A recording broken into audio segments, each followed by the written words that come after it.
మన శరీరంలో అత్యంత ముఖ్యమైన అవయవాల్లో ఒకటి కిడ్నీలు. ఇవి నిశ్శబ్దంగా పనిచేస్తూ మన శరీరాన్ని శుభ్రంగా ఉంచుతాయి. కాని మనం చేసే చిన్న చిన్న తప్పులు భవిష్యత్తులో పెద్ద కిడ్నీ సమస్యలకు దారితీస్తాయి. ఇప్పుడే అలవాట్లు మార్చుకుంటే కిడ్నీ సమస్యలు మీకు దగ్గరికి కూడా రావు.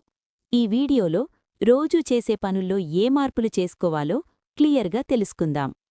గంట 1. తగినంత నీరు తాగండి. రోజుకు కనీసం 2.5 నుండి 3 లీటర్ల నీరు తాగాలి. నీరు తక్కువగా తాగితే కిడ్నీలపై ఒత్తిడి పెరుగుతుంది. యూరిన్ క్లియర్గా ఉంటే నీరు సరిపోతుంది అని అర్థం. 2. ఉప్పు సాల్ట్ తగ్గించండి. ఎక్కువ ఉప్పు బీపీ పెరుగుతుంది, కిడ్నీలకు నష్టం.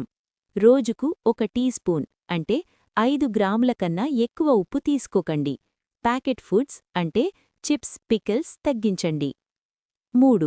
షుగర్ కంట్రోల్లో ఉంచండి. షుగర్ ఎక్కువైతే కిడ్నీలు దెబ్బతింటాయి. డయాబెటీస్ ఉన్నవారు తప్పనిసరిగా షుగర్ చెక్ చేసుకోవాలి. స్వీట్స్, సాఫ్ట్ డ్రింక్స్ తగ్గించండి. 4. పెయిన్ కిల్లర్ మందులు జాగ్రత్తగా వాడండి. తరచూ పెయిన్ కిల్లర్స్ వాడితే కిడ్నీలు డ్యామేజ్ అవుతాయి. డాక్టర్ సలహా లేకుండా మందులు తీసుకోకండి. 5.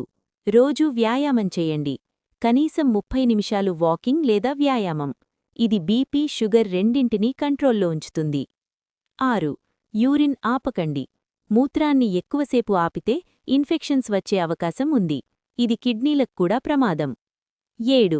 బరువు కంట్రోల్లో ఉంచండి. ఎక్కువ బరువు బీపీ, షుగర్, కిడ్నీ సమస్యలు. బ్యాలెన్స్డ్ డైట్ తీసుకోవాలి. 8. పొగ తాగడం అండ్ ఆల్కహాల్ తగ్గించండి. స్మోకింగ్ రక్తప్రసరణ తగ్గుతుంది, కిడ్నీ నష్టం. ఆల్కహాల్ ఎక్కువైతే కిడ్నీలు స్ట్రెస్లో పడతాయి. 9. రెగ్యులర్ చెకప్ చేయించుకోండి. బ్లడ్ టెస్ట్, యూరిన్ టెస్ట్ చేయించుకోవాలి. ప్రత్యేకంగా షుగర్ ఉన్నవారు, బీపీ ఉన్నవారు. 10. ప్రోటీన్ అధికంగా తీసుకోవద్దు. ఎక్కువ ప్రోటీన్ అంటే జిమ్ డైట్ తీసుకుంటే కిడ్నీలపై లోడ్ పెరుగుతుంది. సమతుల్య ఆహారం మంచిది. కిడ్నీ సమస్యల లక్షణాలు గమనించండి. కాళ్ళు, కళ్ల దగ్గర వాపు, మూత్రంలో మార్పులు, అలసట, బలహీనత, వెన్నుపోటు. కిడ్నీ సమస్యలు వచ్చాక చికిత్స కంటే ముందుగానే జాగ్రత్తలు తీసుకోవడం చాలా మంచిది. చిన్న చిన్న అలవాట్లు మార్చుకుంటేనే మీ కిడ్నీలు జీవితాంతం ఆరోగ్యంగా ఉంటాయి. ఇప్పుడే నీరు ఎక్కువగా తాగడం, ఉప్పు తగ్గించడం, ఆరోగ్యకరమైన జీవనశైలిని అలవాటు చేసుకోండి. మీ ఆరోగ్యం మీ చేతిలోనే ఉంది. ఈ సమాచారం మీకు ఉపయోగపడితే మీ కుటుంబ సభ్యులు మరియు స్నేహితులతో తప్పక షేర్ చేయండి. ఇంకా ఇలాంటి హెల్త్ టిప్స్ కోసం మమ్మల్ని ఫాలో అవ్వండి.